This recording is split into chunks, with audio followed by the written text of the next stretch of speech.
using the phone this way, this technology, in such simplicity. Thank you. I appreciate that. And I appreciate you coming here today. And so you can do that with a tablet or a cell phone or any device where you can transmit. Yeah, I actually have all this stuff hooked up. It works and everything, but I haven't took the opportunity to actually sit here and take the time out where Yeah, they can teach me how to use it. right. I'm not that technology savvy, Yeah, and what I have patience for, a lot of people don't.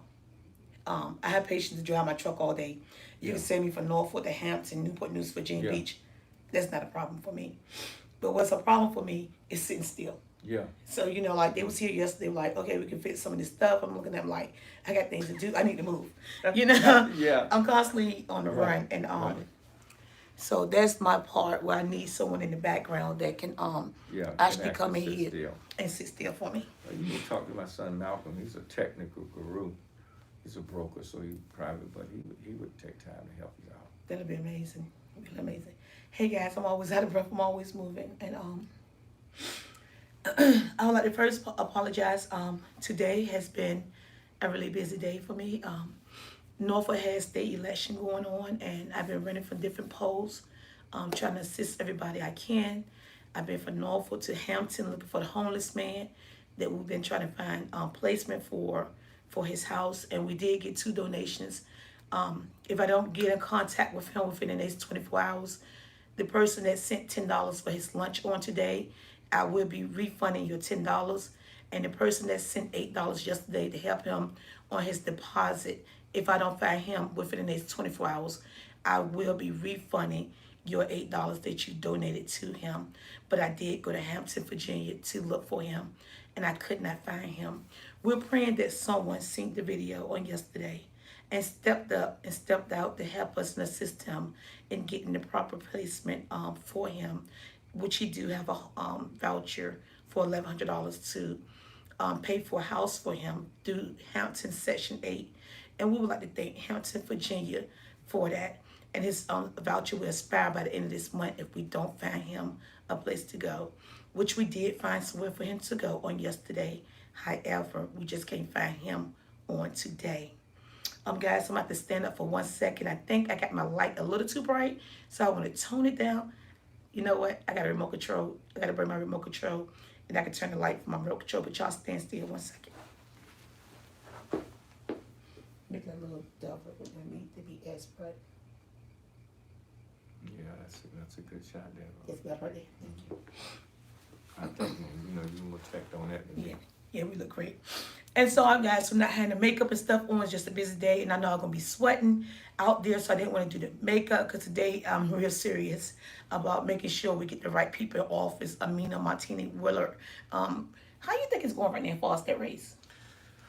I don't have a clue whether it's close or not. I think that, and we're hoping that she does win. We're Right. hoping that our people turn out because we have a leadership quality that has compassion and justice. So we're hoping that we turn out to vote. I've asked a number of people to turn out to vote. So I believe that she's going to do very well. As I was at, I went to do 2 different posts today, and I was out there with them, aggravating people and having fun with them. A lot of people that I seen was voting for Amina. But that was in the Black community. I didn't see a whole lot of people coming out, but I seen more people than I anticipated to come out, and they said they was going for Amina. But that's just the people that I saw. Now you got your early birds that came out, and you got your Caucasian and the other different races that's come out. So it's a really tight race. We don't know what the outcome gonna be, but we do know we gave it our best shot. But I brought this young man here today to speak with us, to continue to educate our community of what's really going on behind the scenes. See, guys, it's time that we start using our ears to listen and to learn this stuff that we don't know about, but yet it affects our daily lives. Today we will be speaking on The election for governor in Virginia. yeah, and that's November the 2nd. And we have a man that has already stood office, and he is now back on the ballot to be governor once again here in the state of Virginia.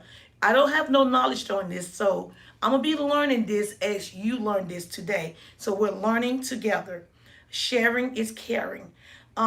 His name is it Terry? Terry McAuliffe. Terry McAuliffe. We're gonna speak about him. He used to be a governor here in Virginia, and we trying to figure out, well, how did he get back on the ballot if Virginia have a one-term government system?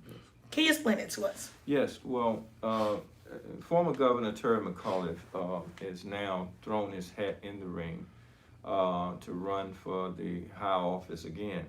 Virginia is among the states who has a prohibition one-term governor. Now, what Terry did is set out 4 years and came back off his musical chair and re-entered the race under a novel theory that constitutionally he's allowed to not run successively, meaning he could be in office 4 years and he couldn't run a re-election campaign while sitting in office, but that once he's out of office, he can just come back and do a do-over and call that a non-consecutive term, a second term. Can I stop you there? Yes. So how many years do a governor sit in office? 4 years, 1 4-year term. So they can't do two? No. So only one. They can't do like the president do? No. The president's 8 years, and that's an interesting question because the Constitution in Virginia is very clear, and this goes back, all the way to the 1776, the American Revolutionary War, the Civil War, down until through the Civil Rights era to currently, where the framers made very clear that the governor shall serve one term 4 years. Now, what we have done, myself and a couple of other registered voters around the state, we have filed a lawsuit in various circuit courts.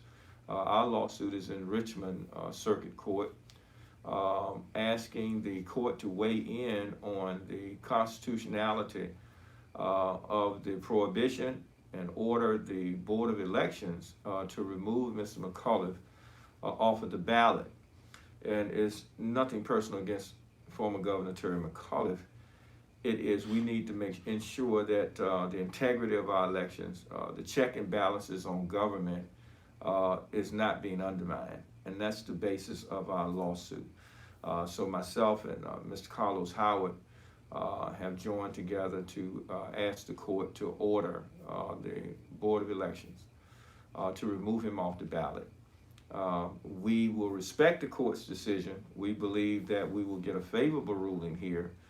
The commissioner was served yesterday by the sheriffs. So the problem with that is they had the lawsuit since the 2nd when we filed it in Richmond. And I had to call today to confirm that it was so. Now, we also have an issue with mainstream media that is aware all over the country of Virginia. All eyes are on Virginia. Because of the prohibition, the one-term governorship here. But I feel it's sliding those qualified candidates, African Americans who are in office, more importantly, the incumbent Lieutenant Governor Justin Fairfax. I have to be frankly honest, I'm very disappointed with all of the candidates running because they have, as stakeholders, they have an interest here to answer the question or ask the question whether or not the Constitution allows Mr. McAuliffe to be in the race. And so when I went to the polls and voted this morning, it was very discouraging because nothing against him personally, but if he's in the race as an ineligible candidate, it has created an enormous amount of confusion as our folk go to the polls. Like, who do I vote for? Is he actually the front runner? And is sliding votes away from the potential lieutenant governor, as well as the other Democratic challengers. And these things are very, very serious, and the media should take it so, the local media anyway, and they have all gone underground and chose not to report it. As a matter of fact, I had to confront a young man at Wavy today when I wanted to speak to the news director and says, listen, why are you opting not to report it? Well, I'm offended. That's not the way you start the conversation. So I had to make it very plain to him, not only am I watching Wave and other local news, I'm an American citizen and I'm a registered voter.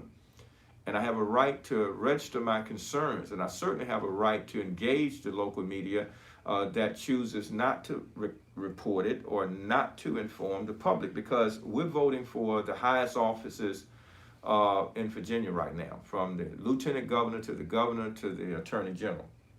And so all of these, after the amendments of the Constitution from 1776 until currently 1971, made it so that all three of these high offices shall be, in the primaries and in the general election, they all had to be out there on the ballot at the same time to give the citizens, the good citizens of the Commonwealth, an opportunity to vote for their preferred candidate. Have anyone contacted Mr. Terry himself and asked them why is he on the ballot when allegedly he should not be? I think you'd have to ask Mr. McAuliffe and his team that, and certainly Mr. Herron, who's running for Attorney General again, certainly need to answer that question. And I started to bring the case against him as well, but as an exception in Virginia as well, so it would have been pointless that you can sue the sitting Attorney General and he can still represent the case. Unlike I felt an unethical situation when we challenged Norfolk on the Confederate Monument case, where you had the city attorney and the deputy city attorney, everybody who's a defendant out there representing themselves at the taxpayers' expense, which was unlawful, illegal, and we went all the way up to the U.S. Supreme Court, and they didn't want to touch the case because it speaks to a provision which precludes these legal officers from being a defendant and representing themselves in the case at the same time at your expense.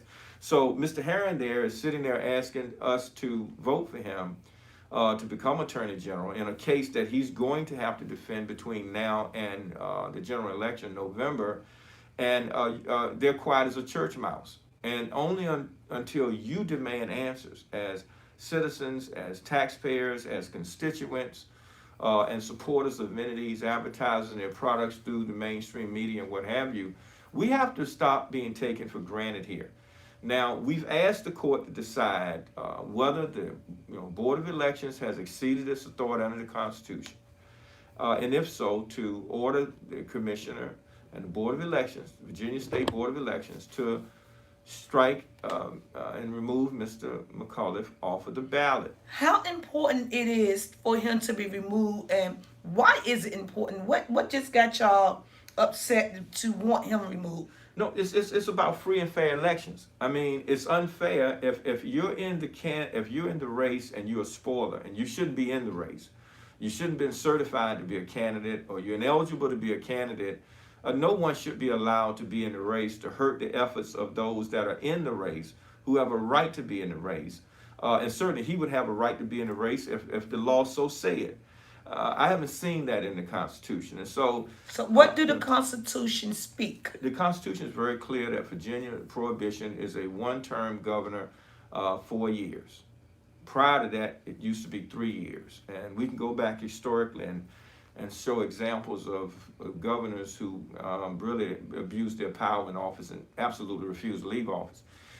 Then you have, Mills Godwin in 1965, and then again ran there he came as a Democrat, then ran as a Republican. So now the novel theory is, well, there was one governor who successfully did it. Well, that's like carrying water for Hitler. It was illegal when he did it. It was during the time of so-called legalized segregation, or Jim Crow. So there was no one to stand up against that. And under the Bird machine, I mean, your very life could have been in danger. I mean, you're talking about cross burnings on yards and going through back doors, and couldn't integrate the schools. And so who would challenge whether or not the validity of Mr. Godwin was legitimate? Well, we're here now, and we're at this place now where we can challenge the legitimacy of a candidate on the ballot, just like we can challenge the legitimacy of the petitions of qualified voters on their petition. Wow. So this is a serious issue constitutionally.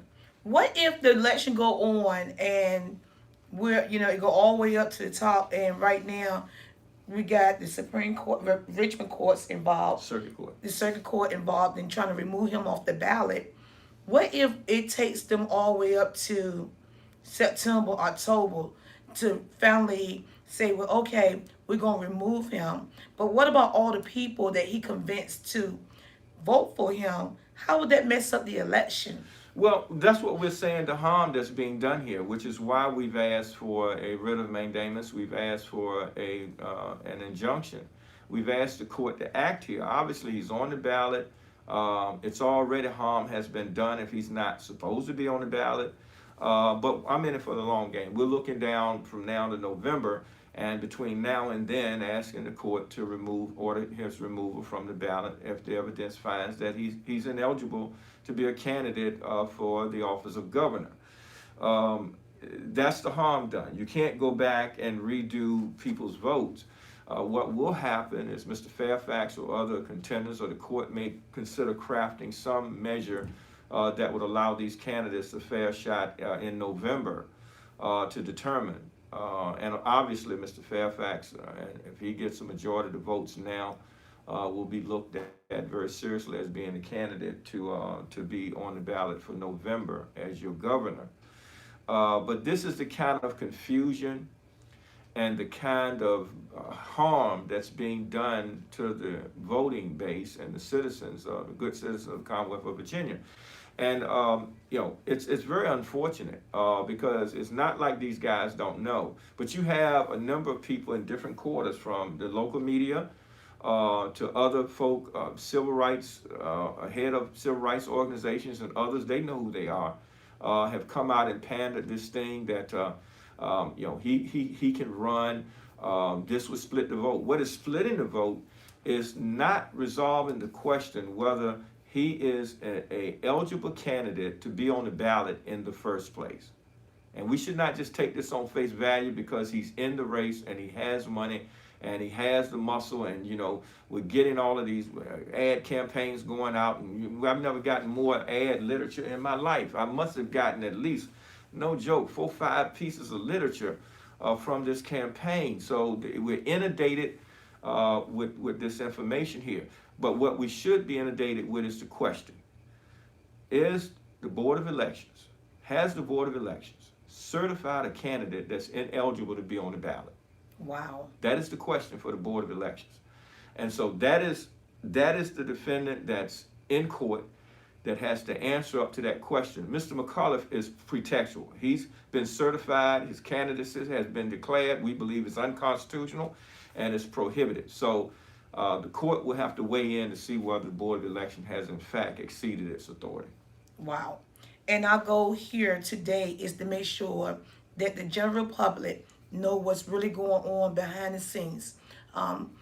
Mr. Bray has explained to us the local media do not want to share with y'all this information of what's really going on, the lawsuits and the paperwork that's being thrown across the table, trying to figure out, do we have an ineligible candidate running for governor in Virginia on the ballot?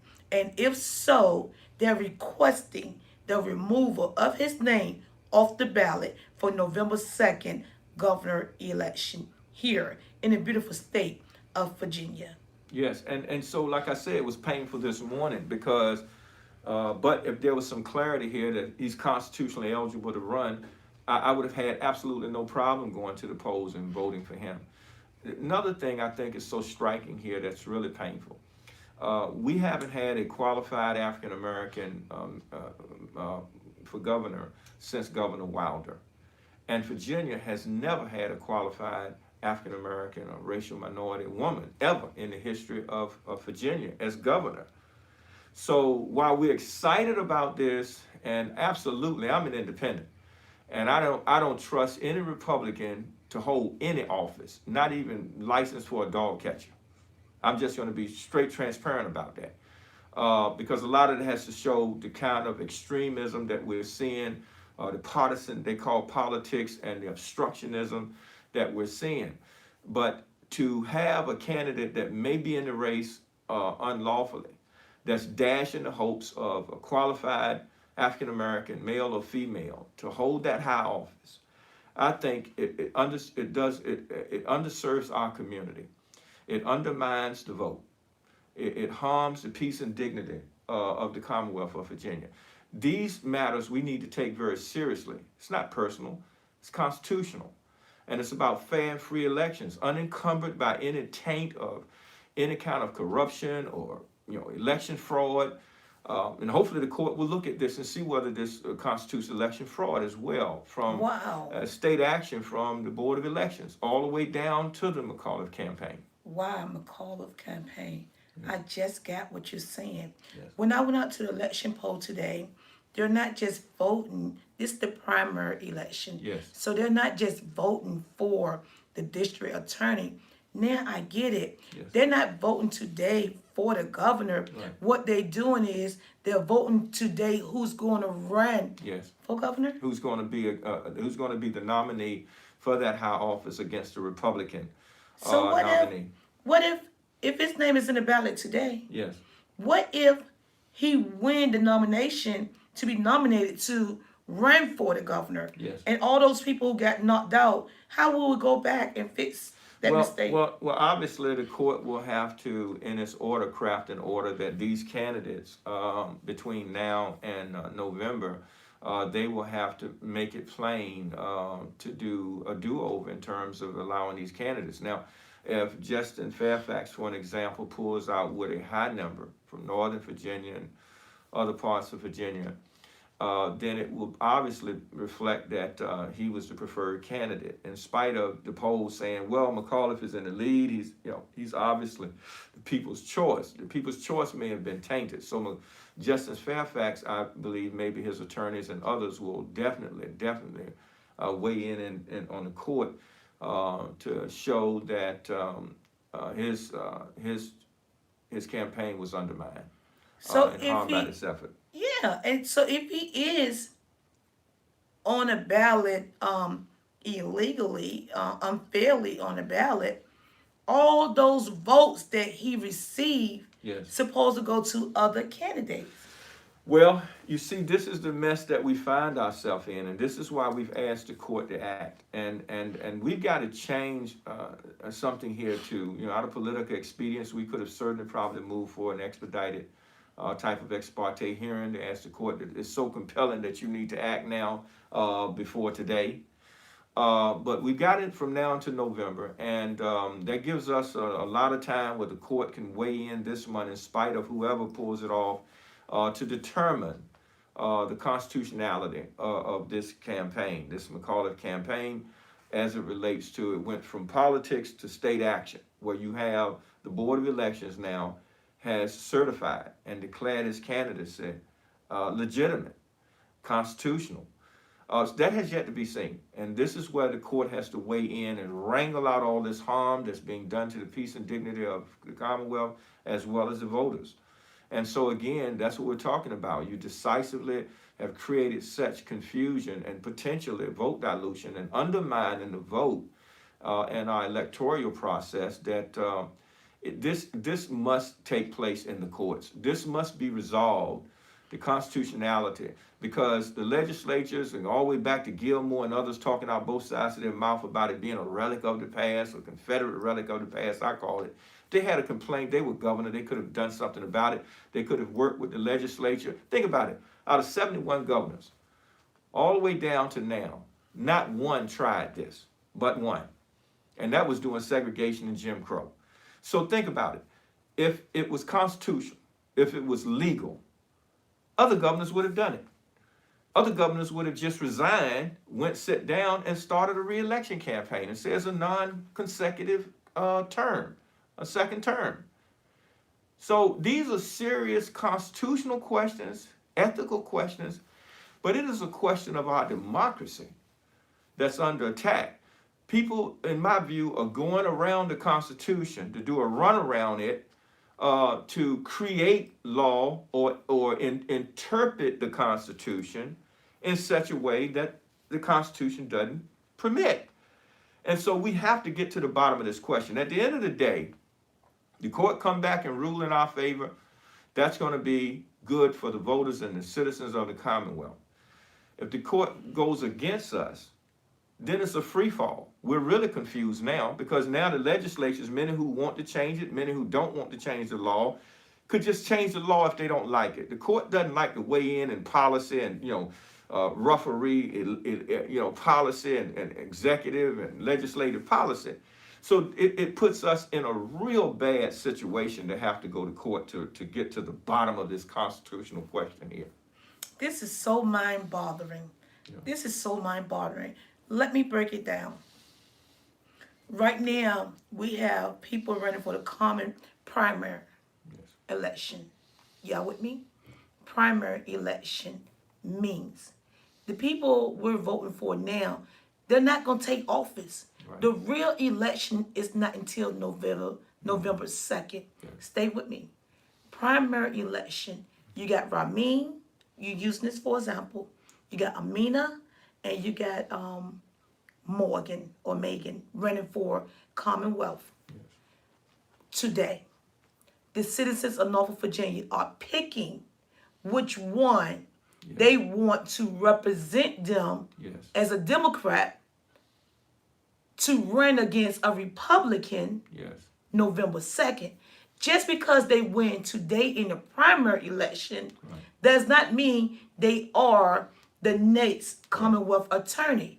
What it means is we elected them to represent us as Democrats to stand in the race against a Republican in the general election.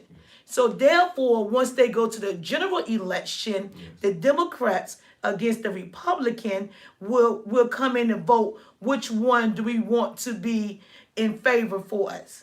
What do we have, a Democrat to represent us, or do we have a Republican to represent us? So what's going on now, hypothetically speaking, if Mr. Terry, how you pronounce his last name? Terry McAuliffe. McAuliffe is in this bag of potatoes, and you got 5 potatoes. What if he really do not supposed to be there as the lawsuit states?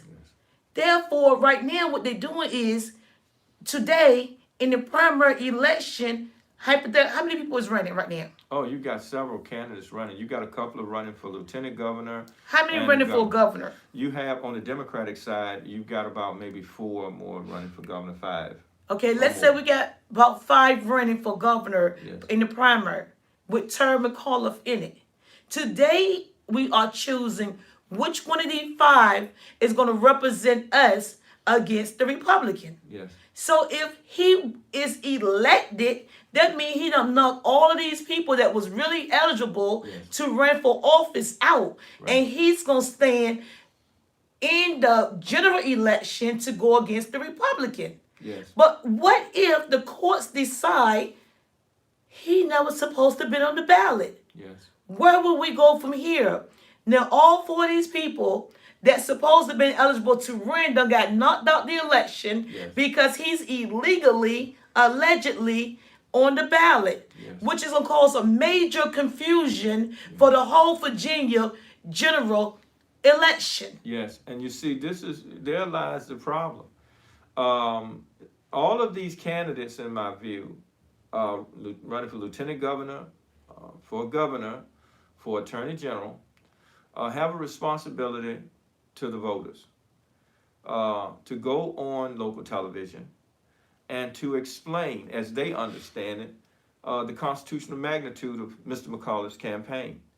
And just because people are silent and passing it off as if it's legitimate doesn't necessarily make it legitimate. We have to know and not assume. And so I'm very disappointed with all of the candidates in the election, because the integrity of our election is at stake here. Our democracy is at stake here. This is clearly an attack on the Constitution. And we need to be very clear about this. This is exactly what it is. And so what I need you to do is a call to action.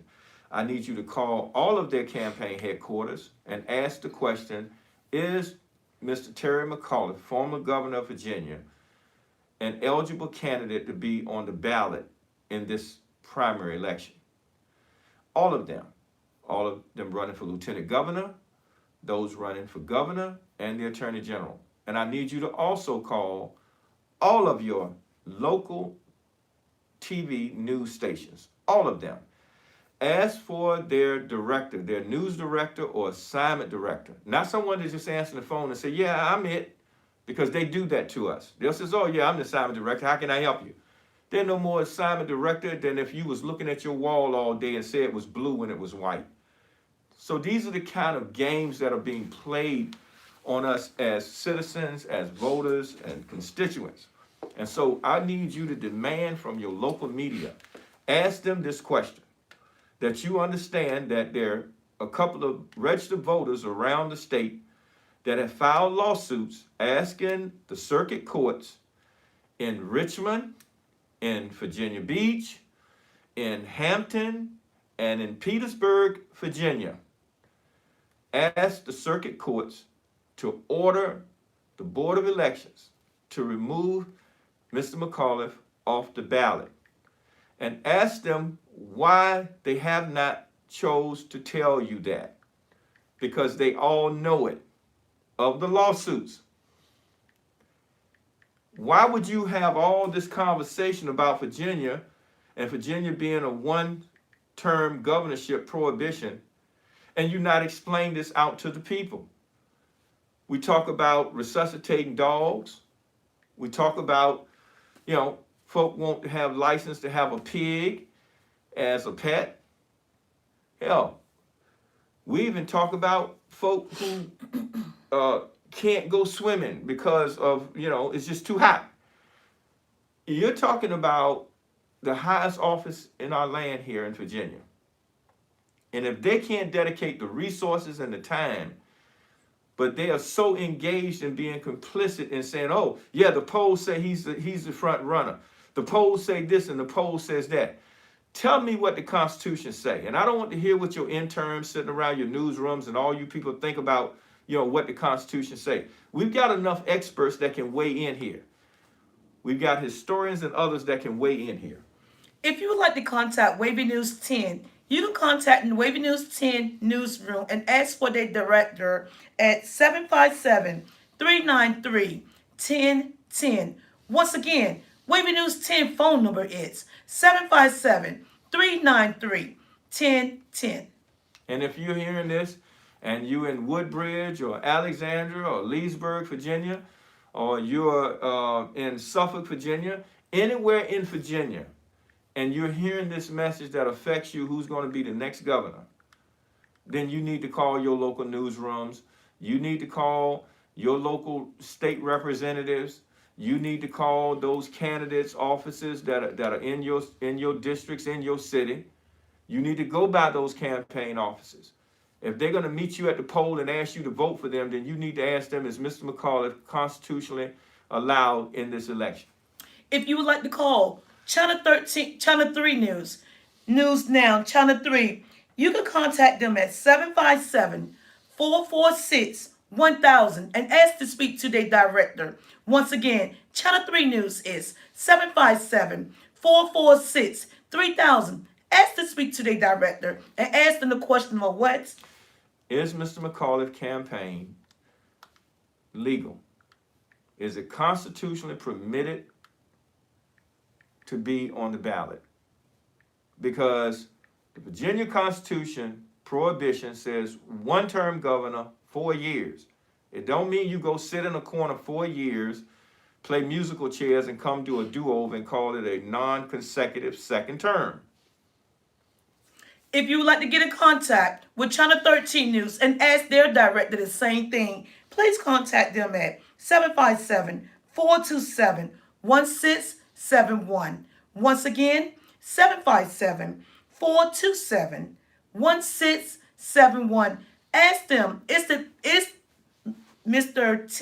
Terry McAuliffe eligible to be running for governor here in the state of Virginia for the second term, when the Constitution states is a only one-term government here in the state of Virginia. And for those of you who are concerned, just do your due diligence and pull up the Virginia Constitution, okay?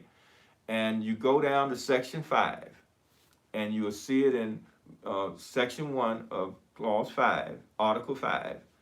And it clearly makes very plain the governor, one-term governor in Virginia, 4 years. This is critically important because the novel theory that they're running on is that he can run a non-consecutive second term, but he just can't run a re-election campaign successfully while he's a sitting governor, any governor in Virginia. That prohibition makes very clear, only applying to governors in Virginia, one-term governorship, period. Period. I don't care what argument they sell to you about, non-consecutive second term, re-election campaigns. All of that's prohibited under the Virginia Do Constitution. you have the Constitution with you right now? Not in my hand. I have the Constitution in my email, but you can get it. You just Can go you online. can you pull your email up and read it to us? I don't have it on the phone here. The Virginia Constitution. Those of you right now can go online, put in the Virginia Constitution, okay? And you can go through the Virginia Constitution till you get to Article 5, Section 1. Clearly lays bare Virginia is a one-term governorship. Now, what's being, the powers that be here are depending that the voters will not look into this. The voters will not be so concerned about this. But if you're voting for someone and their election is being potentially undermined, as it appears, from the lieutenant governor to those running for lieutenant governor on the Democratic side, to those others that are running in office, you need to be for governor. You need to be very concerned about that because you've taken time off work. Some of you got up early in the morning like me and you went to those polls faithfully. And some of you went to those polls faithfully to vote for Mr. McAuliffe. Name recognition. You remember him when he was governor. You hear them pandering on TV about, how many folk he restored their rights to and all these things. And all that's nice. But Mr. McAuliffe, you owe it to the constituents and the voters of Virginia and your campaign to settle this question of whether your candidacy is legitimate, whether you are permitted under the Constitution. And if you are, publish it. Let us see it in plain writing in the Constitution. We don't want this business. If the Constitution didn't say it, it allows for it. And what is the article number again? Article 5, Section 1 of the Virginia Constitution. And this deals with not only the qualification, but the term in office and the authority of the governor, because this is very, very important here. You're talking about a governor, local governor, appointment on boards, affects every aspect of our life. And we want to make sure that it's only up and up. If a candidate gets in an election, gets in the race, that candidate shouldn't just be rubber stamp certified by the Board of Elections, which is why we are taking the Board of Elections to court. We want to make clear to the Board of Elections, you're not going to sit there and rubber stamp anything. You're not going to pass off anything to the good citizens of Virginia. We're going to hold you accountable to this because we put you there so that through our governor, that you would do your due diligence and see to it that the laws are faithfully taken care of. You left a big gaping hole here in the electoral process in Virginia. And we're hoping that the courts will hold you accountable. And Mr. McAuliffe, if the courts say that it's constitutional, then we'll respect that. If the courts say you're not, then you know what you need to do. I am the infamous Miss RhodaYoungTV, where I am the voice for the people here in the state of Virginia and across the board. If you need a story told on my TV show, please contact me at RhodaYoungTV@gmail.com. RhodaYoungTV TV show is only allowing people to come and express their personal feelings, how they feel. It does not state that RhodaYoungTV TV show stands in agreement with anything that's broadcast on this network, but I will be sure to allow my fellow citizens of Norfolk, Chesapeake, Virginia Beach, Newport News, Hampton, to include Suffolk, Virginia, to come here and express their feelings and what they think is going on illegally here in Virginia. And so once again, a call to action. Call those campaign headquarters. Meet those candidates at the polls before the polls close today. Express your concerns to them. Ask them to issue press releases to explain this out. Ask whether they're in support of the circuit court reviewing the Board of Elections certification of Mr. McAuliffe. This is critically important. We can't give them a pass either and say, well, oh yeah, that's interesting. Oh, I thought Mills Godwin, I thought it was legal. No. We're not giving anybody a pass here. Everybody is responsible here, and they're responsible to you to weigh in. They're standing at those polls asking for you to vote for them. So here's what I would say to them. I'm going to vote for you. I was going to vote for you anyway. But I will vote for you if I have your commitment to make public your concerns from your position of whether the Board of Elections has certified a candidate that may be ineligible to be in this election. They owe you that much since you're voting for them. You're voting for them conditioned on what they say they're going to do for you. This is not a quid pro quo. This is a legal matter. This is a constitutional matter. You can't buy that any more than you should be able to buy votes. So hold them accountable. Make sure and ensure that they answer you. Make sure and ensure that you let them know. I'm going to follow up. I'm going to call your campaign repeatedly from here to November. Whether you win primary as nominee today or not. You're raising money. You're out there. You're campaigning. You're spending campaign dollars. I want to know the truth. And that is whether Mr. McAuliffe campaign is legal. Why is that such a hard question to answer? Why is it so difficult for someone just to say the Constitution is right there? I haven't had the opportunity to read it. It's right there. It should stand for what it stands for. Wording is wording. Yes. Why is he the only one in how many years that's trying to run for governor for the second time? He's the only one. I mean, you know, like I say, they'll tell you, oh no, Mills Godwin, he did it in 1965. He was a Democrat, and then he ran as a Republican. Like that made a difference because he switched parties and said, oh no, I knew I couldn't do it as a Democrat, so I never did it as a Republican. Well, you know, we've had governors in this office before. Doug Wilde is probably one of the most astounding attorneys I know that held the office, and certainly he would know. And if it was highly possible and he had an interest, he would have run again. And certainly if Mr. Gilmore felt that this former Governor Gilmore felt that this is a relic of the past, then why didn't he throw his hand in the ring again after 4 years like Terry McAuliffe? So you see the hypocrisy there? You got one governor, former Governor Gilmore, saying is a relic of the past, but he didn't throw his hand in and do a so-called non-consecutive run. But here this guy, Mr. McAuliffe, former Governor Terry McAuliffe, decided, I don't need an advisory opinion. The Constitution is going to say what we say it say, and I'm running. And then you got these leaders around talking about they support him and they asked him to run. You know who they are. These people have gone on television admitting that they want to do a run around the Constitution, because when they said, you know, I support him or I asked him to run for office, you should have explained to the people, because you've got some explaining to do, you should have explained to the people that he's constitutionally permissible to be on the ballot. How about this, for instance? They're changing the law to fit them. They're changing the Constitution to suit them. Yes. If we allow them to change the Constitution for something as small as this, what else would they try to pull over our Oh, let me tell you, you know, we have to be concerned here. You know, we have to be concerned about potential, not only just integrity in our elections, but corruption, you know. And so we don't want to pass that off and rubber stamp the potential of that being the case. Now, if it's not the case, then it's not the case.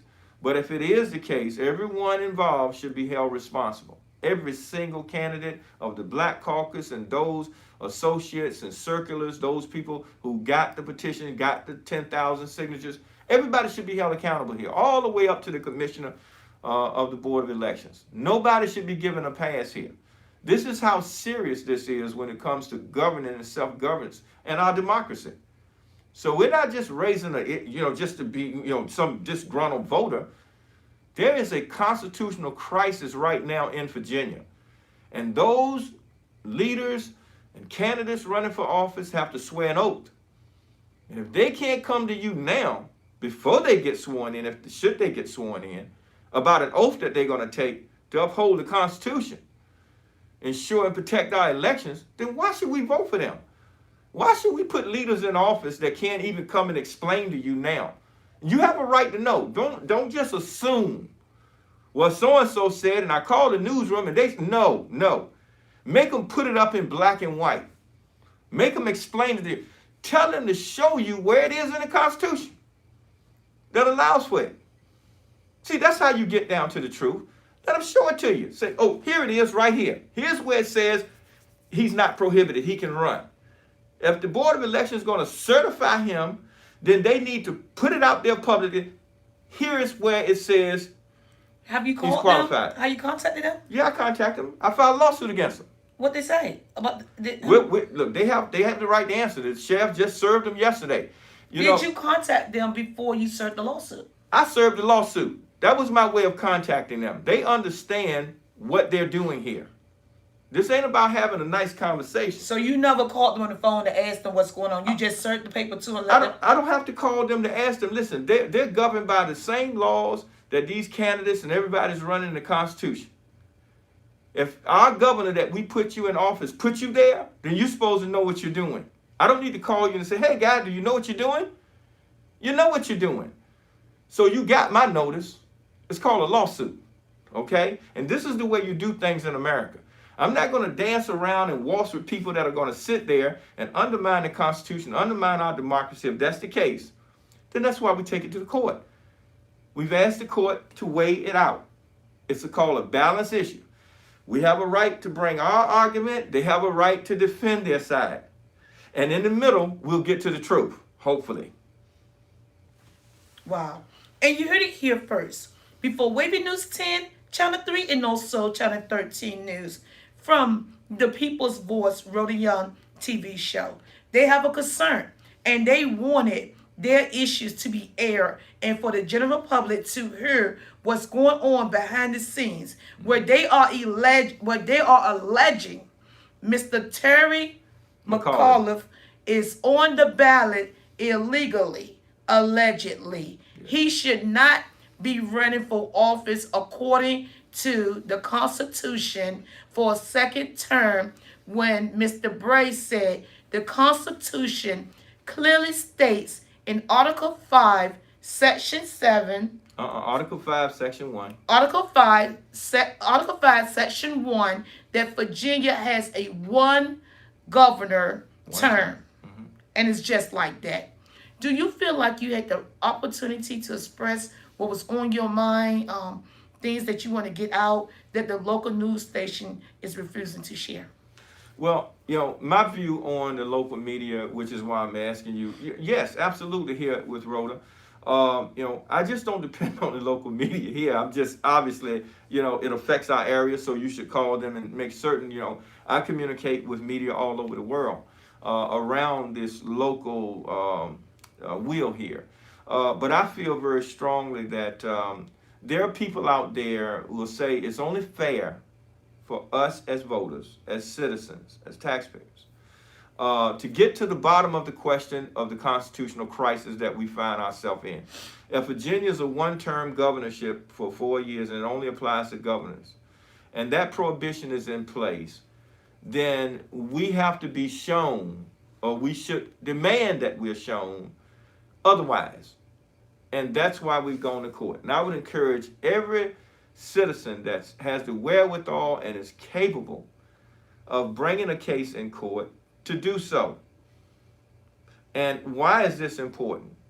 This is the checks and balances on government. It's just that simple. I'm not going to take it somebody just come and explain something to me and say, oh, well, yeah, this is the way it is. Now, some of us may do that and pass it off. I'm just not one of those individuals. I can read very well. Mr. Bray said when I asked him a question, I say, "Did you contact them and ask them was he on a ballot legally?" He said, "I contacted him with a lawsuit." Yes, and I give you another example. Just when I called, I got bounced around, which made me very upset to try to get an answer about his qualification and disqualification and his petition. Let me tell you, I was bounced from Richmond to Newport News to Hampton local registers, and I asked, one lady actually called me back to help me to try to explain to me what she was seeing, because I said to her, "Are you all incompetent or what? You're asking me to call my local register for a general election for the governor, the information they don't have. You have that information in Richmond." And one lady, "Well, can I just get your name, Mr. Bay, and I can have a supervisor call you?" I'm like, "Listen, I'm asking you for publicly available information. I'm trying to determine the validity here." So after I contacted the Board of Elections, after I've researched this thing now for about 60 days here, and these people giving me the runaround, call Newport News, call Hampton, and I'm like, wait a minute. They don't have that information. This is information you have in Richmond, Virginia, and you telling me call somewhere and wasting my time, putting me on hold and everything, and folk bouncing. I had one lady call me a day later, supervisor, and they were so, I guess, shaken. "Mr. Bay, did I talk to you?" I said, "Listen," I said, "you didn't answer my questions about his qualification, disqualification. You didn't answer my question. When did you certify him?"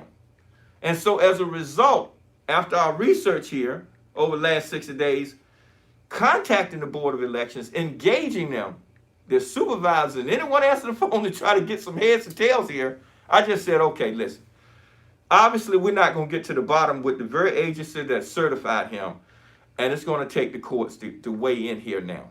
And so now we find ourselves before the court asking them to weigh in on the constitutionality of the Virginia Constitution Prohibition Act, as well as directing the Board of Elections to remove him off the ballot. And just like that. Just like that. That's like that in the 757. And that's the way we're going to do it from here on out, because we cannot just take it on face value of what folk are saying without explaining to us. And I would just love to see some of you come on her social media or whatever and say, I asked my congressperson, I asked my state delegate, I asked whoever, the attorney general's office, I asked my local register. Just watch the response you get. Don't take it from me. Call your local register's office. Now, don't do that, because see, that's how they put me on the merry-go-round. Call Richmond. Call the Board of Election in Richmond that has information on those running for governor and lieutenant governor, and watch what they tell you. They're going to send you back to your local register who doesn't have the information. And you be scratching your head like, and I actually have these people in office representing my interests. It's amazing. You can't make this stuff up. It's amazing. So I want to thank Rhoda and all the audience out there for listening and considering what we're saying. Here's some validity here, and ask you to please call to action. Call your delegates, call those local representatives that are running for high office, meet them at the polls, ask them about the Constitution and Terry McAuliffe running again as a second-term governor, and whether that's legal. If you would like to get in contact with the Board of Election in Richmond, Virginia, their phone number is as follows, so you can ask the question yourself. The number is 804-864-8901. 804-864-8901. Ask them, do we have a one-term governor on the Constitution where they only can be governor for one term here in Virginia? And if the answer is yes, ask them, why is Mr. Terry McAuliffe on the ballot here in the state of Virginia? And if they say to you, well, he can run again, he just couldn't run while he's in office, say, well, where's that in the Constitution? Where's that in state law? Where is it, right? All these people are telling you that it's so, but they can't explain to you where it is. Isn't that amazing? I mean, from the newsrooms to the Board of Elections, you got these people in responsible positions that are just telling you stuff and they can't back it up. They can't show you where it is. They can't explain to you where it is. And many of you out there were told this, and you're like, oh, well, it must be legal. You know, he's running, the board certified him. It must be legal. No, it not must be legal. Ask them, where is it? Ask them to fax it to you, to email it to you, to point you in the right direction where it is, explicitly, that permits him to run a non-consecutive second term. You heard it here first before Wavy News 10, Channel 3, and also Channel 13 News. You have seen it here first. Very powerful, educated black people coming on to Rhoda Young TV and teaching us our laws and our rights, and now to include our constitutional rights. We can't ask for a better day than this. When we got people like yourself, Mr. Bray, in the background, digging, learning, and teaching us right from wrong. Because if you don't know, you don't know wrong is being done. But when you do know, you can speak up and speak out on the unjust in our election system. Because you don't know what you don't know. Now, we got about another hour at the polls, and I would encourage you to ask all of those associates and candidates and supporters, is Mr. Terry McAuliffe eligible to be on the ballot to be voted as a nominee for governor? Once again, if you have any problems or issues with the statement that has been spoken on the Rhoda Young TV show, don't get mad at us. Don't shoot the messenger. Call your Richmond Board of Election. They are in charge of it. They are the ones with the rules and the Constitution in their office. Don't fight with each other. Call them. The number is 804-864-8901. Call Richmond, 804-864-8901. And don't dismiss it. Don't say, yeah, that's politics as usual. You know, you can't trust none of those politicians. It's just the same old okie doke. No, don't be dismissive like that. But you know what? Yes. It is the same old okie doke if we keep allowing them to do the same old okie doke. Oh, yes. The fear now is that we are learning. Yes. Okay? They was able to put a sheet over our eyes because we did not know. Now we know. So it got me scratching my head saying, hold up, wait a minute. I need to investigate some more up in it to see what's really going on. Yes. This is so important because that's what the powers that be depend on. You will just go on to the next thing, just like, you know, our local media treated like a change in the news cycle, right? And we're on to the next event. Well, we haven't even gotten this event resolved yet. So we need to do this. And we don't need to write this off and pass it off and say, that's why I don't vote. I'm even hurt. There are many people out there who are listening, haven't voted, don't know where to vote, not registered to vote, don't care. My religion tell me don't vote, whatever it is, right? Think about that for a moment. We crossed rivers of blood, our ancestors, for you to have the right to vote. And we need to at least respect them and the legacy they left us to participate in a process that is about you and your family and the future of your generation. So when we write it off and we say it's not important, look at your little kids and your little babies running around today. That's what you're saying to them. They're not important. You're just writing them off. And I know some will say, oh, no, that's not what I'm saying. That's exactly what you're saying. This is about you. You are a stakeholder in this government. It's about your rights and the rights of your family. It's about your property value. It's about your income. It's about education and what schools your kids go to. It's about what kind of car you can drive down the street, what kind of licenses, all of that whole gamut. This voting affects every aspect of our life. We could do a laundry list, but it comes down to one thing. It's about you. And since you broke it down like that, a light bulb went off in my head. As I ran these streets, trying to help people and share the news, I only have 1 hour to go vote. I was thinking it was a Norfolk vote because I live in Virginia Beach. I didn't have to vote.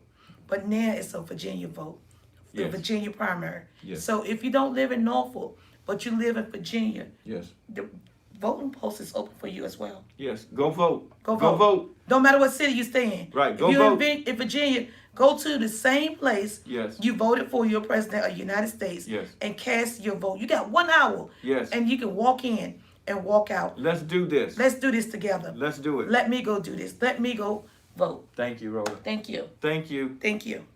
Have a blessed day.